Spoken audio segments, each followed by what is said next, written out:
Hello and welcome to Talk a Good Game. Just finished. West Ham United 1, Liverpool 1.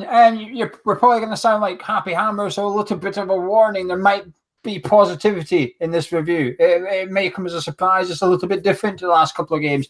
But myself and Gonzo are here, and we might be happy. Gonzo, 2 minutes and 9 minutes in, we had two half-decent chances. Hernandez, first of all, went really close, and Aaron Creswell from the edge of the area hit a bit of a low stinging shot that went just wide. Now, Liverpool scored in the 21st minute. Before that goal, prior to that, we were playing good, fantastic football. Yeah, we were. I just wondered if we might sort of rue the chances that we were giving up, because Hernandez on that first one, probably for him, would have considered that was a scoreable position. Now, he actually created it himself. There was some nice little bit of 1-2s. I think early on in the move, Anderson had moved it, and then the killer ball was played by Noble, but he still had something to do then, Hernandez. He still had to move the ball past the player. Having done that, he'll be disappointed that he dragged it wide. Cresswell's a decent shot, but I think his was a little bit further out. But I did wonder, you can't tend to squander those chances against big teams and still get something. I thought we started fantastically well. I thought the Pellegrini got his tactics spot on. You could tell from after about 5 minutes what our game plan was. The way we were setting up with 5 across midfield. Liverpool had a goal kick at one point. It's probably off of Hernandez's chance, actually. And they did their thing where they all stand on the edge of 18-yarder. And our nearest player was on the halfway line. It was quite clear. We were saying to Liverpool, you have the ball all the way back at your 18-yarder. If you want to take your goal kick short, we don't care. But as soon as you come into our half, we're hassling you. And that's what we did. It was working fantastic well. But as soon as we got the ball, we were attacking in numbers. We were attacking with pace. We were attacking with a game plan. We just flooded forward. And I think we were catching Liverpool off guard a little bit. But in 21st minute, Liverpool took the lead. But how inept is this? I mean, I don't like blaming referees and officials too much, but how can you not for this goal? I mean, it's fantastic play by Adam Lallana. He does really well. He just sucks in Creswell and Declan Rice. He's got nowhere to go, really. He's on the touchline, literally on the touchline, flicks it between them to James Milner, who's 2 yards offside, cuts it back. Manny does well, finishes well. But, Gonzo, how can you not be pissed off with the linesman in this occasion? Because you do all the hard work for 20 minutes and then one human error, and you're a goal down. Well, they got quite a lot wrong as well. That was incredibly far offside. Now, they must have got in at half-time and discussed it. So what was really weird is right at the end, that Origi chance, that was offside by a similar margin. No flag went up. I mean, fortunately, Ogbonna came in. I know we're cutting to the end of the game here, but that almost happened twice, that mistake. So I don't really know what was going on there. There was cards that should have been brandished, which weren't. There were throw-ins that weren't given. There were corners given to the wrong team. It was a really, really poor performance. And from all the officials, and it sort of got so bad at one point, I was looking at it thinking, well, there's a few too many mistakes for it to be coincidence here. You don't want to get all conspiratorial with it, but it was poor officiating, very poor officiating. I would expect them to be looked at by those superiors after that performance. I think the referee, the linesman in the first half, that one then flagged Salah offside when he was actually about a yard onside at one point. I mean, the Origi one's slightly different in my opinion because there's so many bodies moving and stuff. But the first one's just unacceptable. He's literally right there, but because he's in the wrong position to start with, he's watching to make sure he doesn't go out for a throw-in, and he's completely missed James Milner standing there. He's about 2 yards behind Milner himself. But even when the ball gets played and he looks up, he should be able to see Milner a yard or two ahead of everybody else. And I know you're supposed to give advantage to the attacker, but at that point, surely you must do a very quick reaction of, oh crap, he must be offside, because I don't know, it's just frustrating. And one of Liverpool it was. And then Gonzo, we didn't have to wait long for the equaliser, though. We've been pretty crap at set pieces this season, actually. We've been conceding a lot and not scoring many, but this was a training ground move. Free kick from Anderson, and it finishes up with Antonio rolling it into the far corner. Yeah, funny enough, I watched a programme yesterday about all the plays as they call it, all the tactics that American football does at the gridiron and whatnot. Don't watch the sport myself, but it was about how it's basically how they set up from set plays. And then, funny enough, I watched a little thing with Gareth Southgate today, and he was saying how England in the World Cup, he looked at how meticulous they were. Well, this was a bit of that. It was cunning, it was conniving, it was sneaky, and they just outthought them. Lovely little simple ball from Anderson. Anyone could have played that pass, but you got to think it, you got to practice it. But Antonio threw, and Antonio finished really, really smartly. For once, didn't cut in onto his left foot, hit it with his right, and a fully deserved goal. Fully deserved goal. We were in it in that game, and we were knocking on the door. So fair play, and there were to be more excellent free kick deliveries to come as well. That free kick delivery from Anderson is a lot harder than it looks. He has to get everything right. He has to get his timing right. He has to get the power of the ball right. He has to get everything spot on. It has to be accurate. He couldn't have done it better, Anderson. I'm surprised Pellegrini picked Antonio to be the runner. I thought he would have had Hernandez doing that move, but fair play, it's worked. But also credit to Mark Noble, because he's the one that stands there and watches Antonio, and he moves to block off. Now, I don't think he manages to directly block off Antonio's man, but he certainly bumps into Keita, which then has a knock-on effect. And it's about time, West. I want to see stuff like this at West Ham, and we've ignored it for so long. Now, Allardyce used to practice set pieces, but that was just a case of the four tallest people run to the same bit and batter the ball in there and hope something happens. But this is where it gets a little bit more technical. It gets a little bit more genius-like, if you want, and you can only try it once, because if that fails, next time Liverpool are putting a man in front of all the rest of them saying, right, watch this guy running. So you only get one go at it, and you have to make it count, and we made it count. That was a superb free kick. Anderson, Antonio, and Mark Noble's role as well. All three of them had a job, and they all had to do it right. If one of them failed their job, no goal, but all three of them did it. Fantastic, and deserved 1-1. And then Gonzo in the 41st minute. Oh, how frustrating is this? Another ball in from Anderson, this time on a free kick. Somehow about 3 or 4 of our players beat the offside trap. It falls to Declan Rice, and he puts it over, but how frustrating is that? Yeah, I mean, it would have been a glorious looking header had it gone in. It was the Hollywood header, wasn't it, rather than the one directed down to bounce up. Unlucky Rice, who at that point was growing into the game.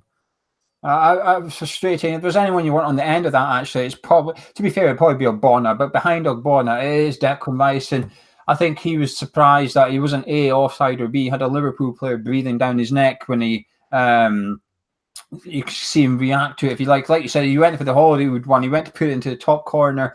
It's just one of them. You can try that next week, and he might end up put it in, but it's frustrating. But half-time, 1-1 gone. So, I mean, at half-time, we're normally getting beat, or we're normally pissed off about what we've seen, but it's complete opposite tonight. You almost didn't want the half to end because we were playing that well, and then you expect Klopp to get in, rally the troops, and correct whatever was going wrong. But there was no correcting what was going wrong from Klopp, because actually what was going wrong wasn't tactical. It wasn't technical at all. I think you were witnessing, as well as we played, I think you were witnessing a team under pressure at the top of the league and choking to a certain extent. Liverpool may well find that if they're going to win this league, they might have to drop back to second place, because I'll tell you what, it's easier being the hunter than the hunted, so to speak. I thought the longer the game went on, the more nervous they became, and when we came out for the second half, it was more of the same, Gio. It was like the third half to Liverpool v Leicester last weekend, actually. We did to them what Leicester did. We sat back and said, what we got in Liverpool for all their passing and stuff. They didn't really create much. They didn't have that thing that Man City has, I don't think. They don't have that magician in the middle of the pitch which can chip the ball over the defence and bang you in. They don't have that. And I think that told tonight when Lallana, Fabinho and Keita all had to get like 20 yards out, and then they had to give it to Salah's feet and say, well, you do something with it. They were missing that creativity in the middle of the park. But I'll tell you what, anytime they got in the middle of the park, Snodgrass, Rice, Noble, absolutely superb, the three of them. As soon as you stepped into West Ham's half, one of them was in there. They were constantly communicating with each other. They're switching between the players. They were marking. The midfield three was pivotal for West Ham, because that's where I thought we would win or lose the game. It's neither, as it happens, but it's where we haven't lost the game tonight. They were superb in there. At half-time, I was delighted with what I see. My only thinking was, what's Pellegrini going to do? Because there's no way we could sustain that energy levels for 90 minutes. They were passing the ball about where we were chasing the ball, and it's very, very difficult. You just said it's about hunted and being the hunter type thing. Well, we were being the hunter, and we were using a lot more energy than Liverpool. I think that was maybe what Klopp was thinking. Be patient. They will tire.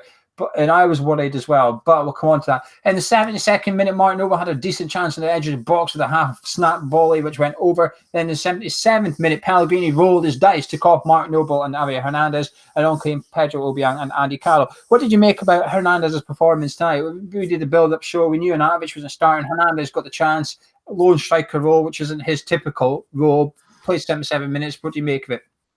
In many respects, I think he was the only player who wasn't really good for us tonight, if you know what I mean. Don't you?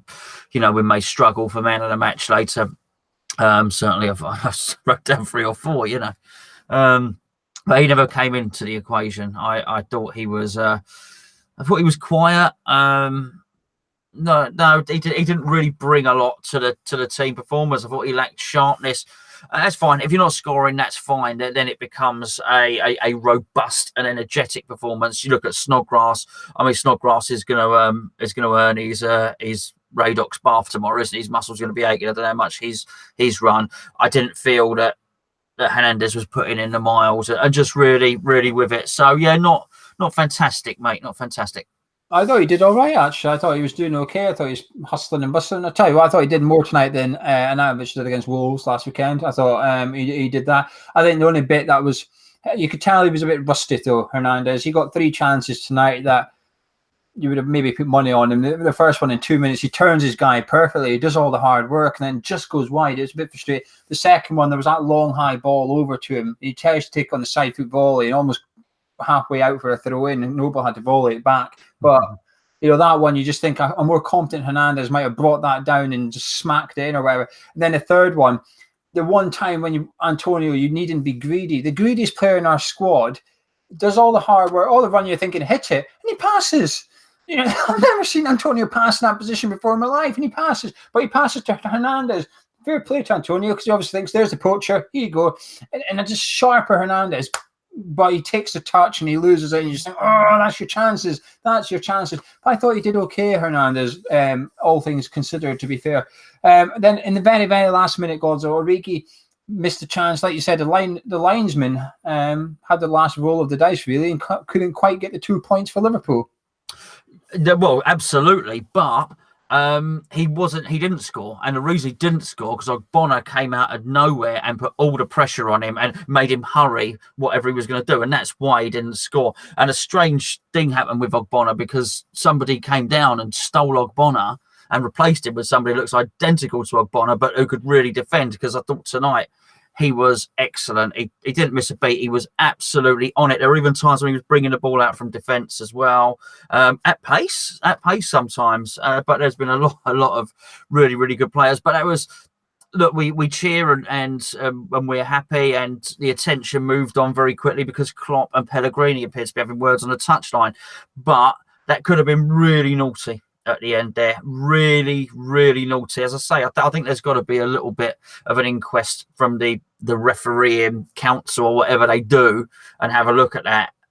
But I'll tell you what, if there'd been a second offside goal which enabled Liverpool to win that and then to retain their lead in the Premier League, then the conspiracy theories really would have been going, because a bit too much dodgy stuff going on today. I think the referee himself had a good game, actually. It's his linesman, I think, let him down. I thought the referee did well not to. He could have easily brought out the cards in the first half for a couple of challenges. Mane did one, and then obviously Fredericks had that thing where he shouted at the referee, then committed a foul 10 seconds later and stuff. I thought 2 of them were arguably bookable. Fredericks then committed a foul in the second half. That was 100% a booking, but he let it go. He just took him over, and I think he was just trying to say, you know, you're inexperienced at that level, at this level. Just calm it down. And when he did book Matip, I thought it was the right call, etc. I thought the referee did well, but his linesmen were just, I don't know what they were playing. But it finished 1-1, Gonzo. It's got that vibe about it that we could have won, maybe should have won, but a point is still a fantastic result, all things considered. Well, it really was. And, you know, we almost got the lead at the start of the second half as well, because Diop headed one. It might have been Snodgrass, really good corner from him as well. So we had plenty of chances. We absolutely deserved a draw. I think we might have deserved the win, actually. And I'm not looking at that for rose tinted spectacles or claret tinted spectacles. You know, I'll call it. If I think we're going to lose, if I think we're in rubbish, I'll call that. But I thought tonight we may well have shaded that. I think the squad can take an awful lot for that. It's a bit of a shame that level of effort from so many of them wasn't applied in a few previous games, namely against Wimbledon. But there we go. Hopefully they've learned from that, because I thought with a real lack of creativity, that spark of genius. Well, obviously Anderson provides that, and you know, again, he grew into the game as the game went on, was really good, particularly from the set plays. I just thought we'd sort of made up for that lack of flair creativity with clever stuff like overlaps and underlaps and just, you know, pass and move. There was movement after the passing and people carrying the ball. I mentioned Ogbonna, but other people carrying the ball as well. You know, Rice did a lovely carry the ball. That instance where you said Antonio should have passed, he did wonderfully well. There was a lovely pass from Mark Noble which set off Anderson down the wing, a beautiful pass just before he got substituted as well. There was a lot to admire in that performance, and there was some skill and there was plenty of endeavour. I think the boys did fantastic tonight. They can be proud of themselves. We can be proud of them. Actually, they went out there. Every single one of them gave 100%. Well, we can all debate whether they were good enough on the day, etc., i.e. Hernandez, but I actually think he tried. It's just not his. We asked him to do a role that's not suited to him, and I think he gave it his best shot. They ran themselves into the ground tonight. We were on our arses in the last 5-10 minutes, and you can completely forgive them for that because of the effort they put in. I thought they were brilliant. I thought Pellegrini got his tactics absolutely spot on tonight. You know, we were critical about him in the last few games, and rightly so, because if we played that formation, that style against Wolves, it wouldn't have been 3-0. I'm not saying we would have won. We wouldn't have got our bum spanked like we did at the Molineux. But tonight, his tactics were brilliant. Klopp struggled against Pellegrini tonight. Klopp didn't have an answer to how Pellegrini was playing.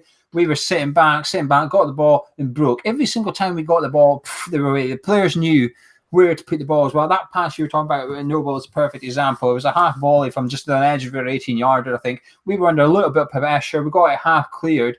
Noble just half volleys it right across the pitch and sets Anderson away because he knows that's where Anderson is. He probably didn't even have to look up. He probably thought, well, if Anderson's where he's supposed to be, I'm going to stick it there. And if he is there, he's got this. You know, Anderson had Milner on the ropes quite a lot in the second half. It's just a pity we didn't keep punching. But Antonio was struggling, I think. I think that's why they swapped sides. I think Antonio was out of it, and I think Pellegrini thought, right, we need to put Anderson over there to stop Robertson coming forward. It's the right thing to do defensively. It just meant we sort of gave up a little bit of our threat offensively, but I can completely understand. Pellegrini gets 10 out of 10 tonight. It's just a pity we didn't have that player on the bench to bring on for Hernandez. You know, we had to bring on Carroll. It was between Carroll and Perez. Personally, I would have preferred Perez, actually, because I think he was more suited to the style we were playing. But it's a toss of a coin, really. It's sort of like the best of a bad bunch rather than anything else. But Pellegrini, well played tonight. Gonzo individual performance, there's a lot to pick from, so pick away. Declan Rice started slow, grew into the game. By the end of it, he was immense. He was just nicking the ball off him. They would have been very frustrated playing against Rice today.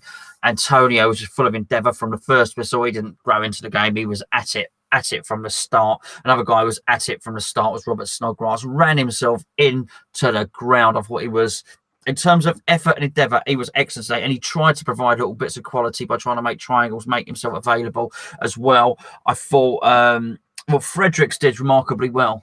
I sort of feared the worst, and we got the best. I thought he did make some mistakes, but you've got to mitigate. How fast was he, though? How fast? Oh, he outran Salah. At one point, he outran Salah, and Salah and Fredericks had the standing start, but Salah was already in his running, and he still got to the ball before him. It was absolutely brilliant. You've got to mitigate a couple of fouls and stuff like that with the fact of who he was playing against. He will not play up against better players than that very often at all, maybe when he plays Man City. But so he did really well. I thought Anderson carried a threat. You know, I mean, Anderson looked like he should have been in their team. He carried a threat the whole time. And I mean, listen, lots of them. Cresswell could say D up, but I thought Ogbonna today, and I'm always a bit critical of Ogbonna, as some of us are. I thought he was magnificent. I thought he was an absolute colossus, a brute, a bit of a brute today. He, I mean, he had a touch of the Van Dijks about him in many respects. He was really, really good. Some bloody good players today, Gio. They played well. I thought our back four were fantastic. Every single one of them, as a team and individually, I thought they were all spot on. Thought Cresswell was solid. The difference between Masuaku and Cresswell defensively is huge. I mean, you could tell that today. Every time someone had a peck at Cresswell, he stood up and he did well. He had Salah coming at him, and then he had Milner. Now, while Milner's not fast for that, he's one of the most experienced players in the Premier League. If there's a trick in the book to beat you, Milner knows exactly what it is. He didn't have anything for Aaron Cresswell. Ogbonna was superb. We're first to criticise Ogbonna, so we'll be the first to praise him. I thought he was magnificent tonight. It's the best game I've seen him play for West Ham possibly ever, actually. I know he's had other highlights, i.e. scoring against Liverpool in the FA Cup, Upton Park, the header, etc. But tonight, in terms of what he had to do from a defensive contribution, he was phenomenal. There was a couple of times Salah, in the second half, Salah ran at him in the box. He stood still. He put his foot out. If he was going to make a foul, he just took his foot away and let someone else deal with it. He got everything bang on. Thought Diop was good. I don't think he was as good as Ogbonna, but he was good. Fredericks, for the reasons you said, he was a bit green at the start of the game. I thought he was a bit naive, a bit. You could tell he's inexperienced. But once he calmed down, I think someone must have had a word with him. I don't know who, but someone on the pitch must have been talking to him, because he certainly chilled out a little bit. But dare I say this, I think he keeps his shirt for Palace, I think Zabaleta is going to struggle to get that shirt back off him for next weekend, because he carried that pace he's got is incredible. You used to talk about Salah one. The one instance I saw Mane run from deep, and he was just doing his run in a straight line as a case of to Robertson, put it in behind defence, I'm on this. Fredericks just ran alongside him comfortably, and I thought, bloody hell, Mane's one of the fastest players in the league, in my opinion. Fredericks was comfortable. If we can utilise that pace going forward, which we didn't tonight, understandably, if we can use that going forward, that's a completely different ball game. The midfield three, though, I thought was just to a man. They were superb. Rice did nothing wrong. Snodgrass, I thought going forward at times, I thought his passing was a little bit wayward, but you know what? He doesn't have much options. When you've only got Anderson and Antonio and Hernandez, and you've got the likes of Fabinho and that closing you down, you don't have much time. You don't have much options. So I'll forgive him for that. I'll tell you something, though. I think he's not my man of match, because I thought there was someone a little bit better than him. But I thought Martin Noble was superb tonight. I thought his passing was quality. If you go look at everything we did good tonight in terms of chances, I've got a feeling Martin Noble was involved in it somewhere. And there's a couple of times he got the ball in our third and played it forward to their third at one of our players' feet. Now, it's those types of passes that everybody ignores, because he didn't get the assist, like the free kick. He doesn't even touch the ball. That would not go in without Martin Noble. If you're watching this, you don't know what I'm talking about, go watch our goal again. Martin Noble just moves in chaos path. It says, okay, you're not going in with Antonio. Bump, gives Antonio that yard of space. It's superb. I thought there's a couple of times Noble's tackling tonight was real crunchy. Bang, in he went, slide tackles, the old-fashioned stuff that we would like to see. He would have inspired his team tonight a little bit. Having him in his team would have inspired him. And I'll tell you what, when Obiang come on, I thought, oh, Christ, no, this is not good. I do not want to see Noble go off. Then the wingers you've spoke about. But what's your final words on the game itself and the tactics and any other players? Don't give me a man of match yet, but just your final words. My final words is, I think this sets us up as a platform and a foundation really nicely for Crystal Palace. And I mean that with hopefully a couple of players coming back. I'd like to think that Arnie can come back and Arnie can play well. We don't all have to pretend that we're all in love with each other. Arnie can stop kissing the badge and we can not sing Arnie songs, and that's fine. It's a relationship of mutual benefit, if you want. We need him. We need some goals from him. We need something a little bit better than we saw from Hernandez today. I agree, by the way, he wasn't awful. It's just in a game of 7 and 8 out of 10s, which there were lots of them for West Ham today, he wasn't amongst them. But anyway, so I think that, but it's this is the formation I like. We saw this when Nasri first came into the team. I think if we can get Nasri and Arnautovic in and we can play with this kind of tempo, we are going to cause people some problems. So I'm looking forward to a little bit more of that going forward. I know it was easy to say after the Wimbledon game that the season was dead. And in terms of cup glory it is. But I do think there are individual games from now until the end of the season which we can hopefully enjoy. And if we play like that, we've got a little spring in our step, a little bit of swashbuckle, then it's quite promising. I feel a lot better today. I just hope Pellegrini realises that actually you can entertain the fans playing defensive football to an extent. That was defensive for Pellegrini tonight, but it was enjoyable to watch. It was fantastic to watch because we constantly kind of threat for all the possession Liverpool had, tapping it around outside our box. You just sat there thinking, as soon as we get this ball, we're running, we're going for it. And it happened. Every time we got the ball, bang, off in numbers we went, counter-attacking football. And I actually think it's probably when we're best, when we sit back and counter-attack. That's when we're actually at our best. Pellegrini now has a challenge of finding the balance because you're not going to be able to play like that against Crystal Palace. They won't let you sit back in your own box for 70 minutes of the game. They're going to give you the ball and say, you come at us so we can counter-attack you. They know that's how Palace want to play. So the challenge now is for Pellegrini, what do you do against Palace? Using this as a blueprint, and you've obviously got the blueprint from other victories so far this season, but how can you merge them? You know, I struggle off the top of my head to think of a game where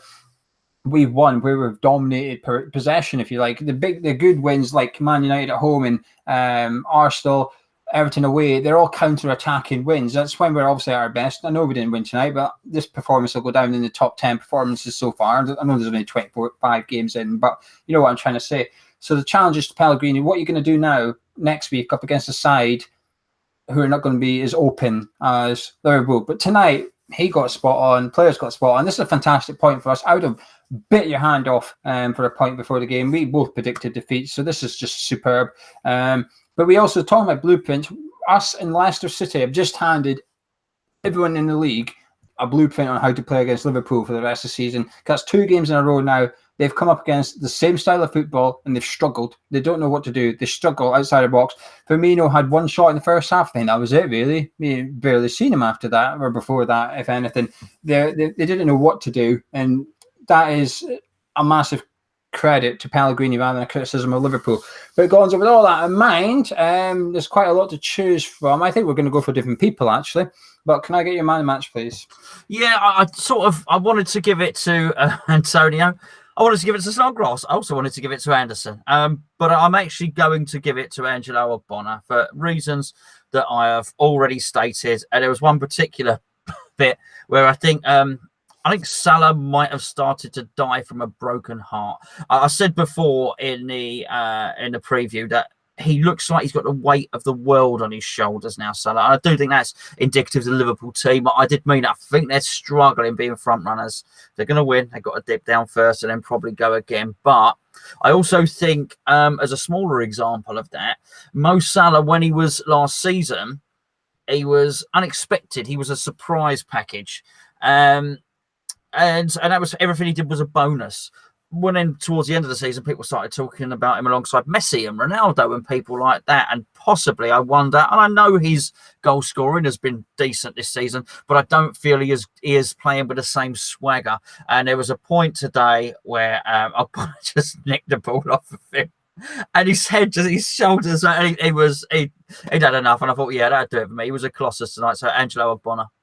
I'm going to pick one of the players you wanted to give it to. I really want to give it to Noble. I thought he was just sensational today. I think that was one of his best. I think it was his best performance this season, actually. The tackles he made, the types of passes he made, the quality on them. It was him that gave Hernandez a pass for his chance in the second minute. It was Mark Noble that passed it to him as well. I just thought Mark Noble did a couple of passes that could have really had a big impact on the game, but it just didn't happen.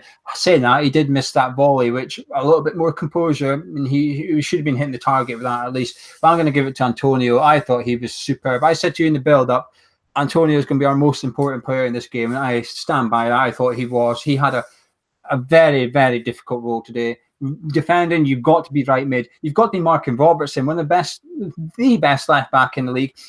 So much attacking comes from Liverpool's left-hand side. Antonio had to do that. But when we're going forward, you're our second striker. You've got to get up the pitch quicker than anyone else. And you've got to get up beside Hernandez.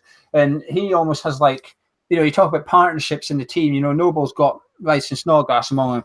Antonio had to have one with Snodgrass, who was in beside him, one with Fredericks, one with Hernandez. Antonio had a lot of roles tonight. And I just thought he was brilliant. And I just feel a little bit sorry that come the last 10 minutes, he was just completely knackered because he found himself in the ground. Because for that last 10 minutes, if you had a fully energetic Antonio, I think he might have been involved in nicking. I just wish we had an Antonio on the bench, in all honesty. So that last 20 minutes, we brought Antonio back on. I just feel, if Pellegrini can use Antonio right, we've got some player on our hands at some times because he's so powerful, etc. His finishing in the final third is very questionable. But I'll tell you something tonight. Out of all the players on the pitch, he was the only one that had a composed finish out the 90 minutes. Yes, Mane as well, but Hernandez scuffed some shots. Salah missed a couple of half chances. Firmino's in the first half missed a half decent chance. These players all missed chances. Antonio didn't. He was the one that kept his head and put in that net. He gets my man rush tonight. Anyway, so the linesman did his best, and the second linesman did his best to win it for them in the end as well. However, they finished West Ham 1, Liverpool 1. Let us know in the comments below what you think if you're a West Ham fan. Ticket, you're happy. Let us know who your best performers were, etc., etc. If you're a Liverpool fan, then just fuck off. We don't want to hear your excuses, to be quite honest with you. On your screen right now, you've got a video which is on our second channel, which is instant reactions from other West Ham fans with their opinion. We assume they're going to be happy hammers as well. So anyway, click on that and go and have a look. We're not far off 4,000 subscribers on that channel, so subscribe if you haven't already. Anyway, Gio, Gonzo, Hammers Chat. Catch you in a bit.